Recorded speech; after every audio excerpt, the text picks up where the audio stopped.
Ito yung idol natin. Shout out din sa'yo, no? Si Idol Bubet Pauran. Ayan, sabi niya, grabe, astig idol. Shout out, sabi niya. Shout out din sa'yo, idol, no? Ingat palagi sa work. Salamat, idol. At salamat din sa tiwala. So, daming mga idol pala sa akin kahapon nag-PM na kailangan ba daw kung kailangan ba daw namin mag-request ng mga technician o mga mekaniko dahil sa trouble ng unit natin kahapon, no? Pero ito mga idol, pala nagkulang dito sa aming kampanya, kompleto dito, may mga technician, mga workshop, mga lahat dito kompleto kami. Dahil dito po kami sa PNR, so hindi na kami kailangan na mag-promote or mag-request sa mga mekaniko o technician. So kami dito request lang, dumating na yung mga technician, no? So ang trouble natin kahapon ganito, para maliwanagan sa lahat ng mga operator na mga practicing pa o mga baguhan na operator, para maliwanagan kayo or ma-experience nyo ito, alam nyo na kung ano ang problema. So sa mga veterans naman, mga ganitong problema, alam na nila yan. Kahit ako, hindi naman ako magaling, alam ko na kung ano ang problema to dahil unit ko. So ganito kasi kahapon habang nag-standby, so okay pa yon, yung umaga start ko okay pa naman, wala pang problema. So ngayon habang ako nagtambay, so mag-operasyon na sana kami, bigla lang na ayaw kasi naka-automatic RPM to eh. So binaba ko yung lock at pinakagalaw ko ay hindi siya nag-revolusyon at hindi umangat yung RPM. So ngayon ang ginagawa ko, tiningnan ko dito yung button. Ayan. Pagtingin ko sa button ay hindi naman na hindi naman na balik, ay naka-automatic naman. So ang ginagawa ko, ayaw gumalaw. Bigla lang lumabas yung alternator problem. Ayan. So pagkatapos nun, alternator problem, tiningnan ko yung dashboard. Tiningnan ko yung monitor, no?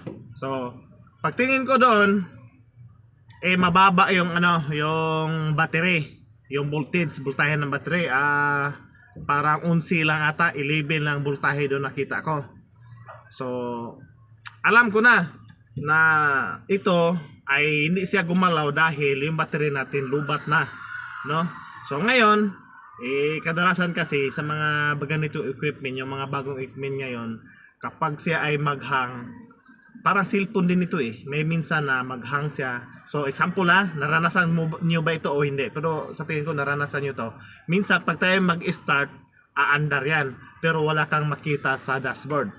Ayan, lagi yan dumating ng ganyan sa atin. So ngayon ang gagawin natin, di ba, patayin natin ulit relay, tapos start natin ulit. So okay na, goods na, no?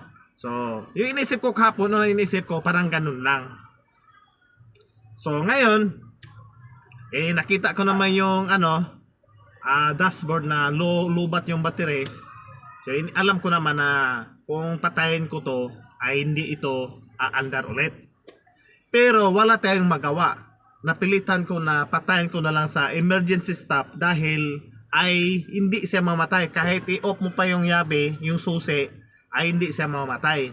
So ngayon, kahit igalaw mo pa yung sable, ay hindi na siya gagalaw. So ngayon, tiningnan ko yung battery. Goods naman yung dalawang battery. Kaso nga lang lubat. Dahil ang battery pag masira, malaman natin yan. Dahil yung battery namin dito, nakagamit nitong unit na ito, mga tuyo yung mga battery namin dito, yung walang tubig. So may gauge yun. So ang gauge nakalagay doon, green, puti at saka itim. So tinignan ko agad yung battery.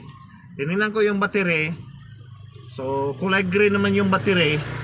So ibig sabihin yan ay goods pa rin yan. Pero kung kulay puti, ibig sabihin yan ay mag-discharge na yung charge yan. O yung itim, kailangan na i-replacean yung battery.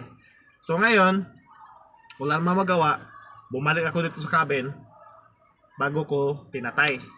So ngayon, pagpatay ko, alam ko naman hindi talaga i-start yan. So sa emergency pala ako nagpatay dahil sa susi hindi yan mapatay. So ngayon, ganyan yan lagi mga ka-idol, no? Pag makaranasan kayo ng ganito, so alam natin na alternator talaga ang sira.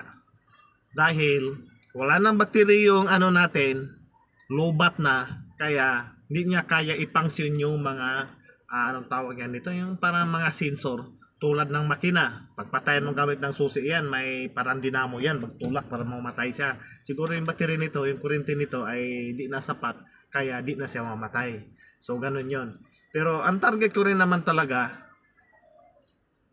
alternator dahil ang battery natin ay goods pa naman. So tama yung comment ng idol ko si Honeyboy.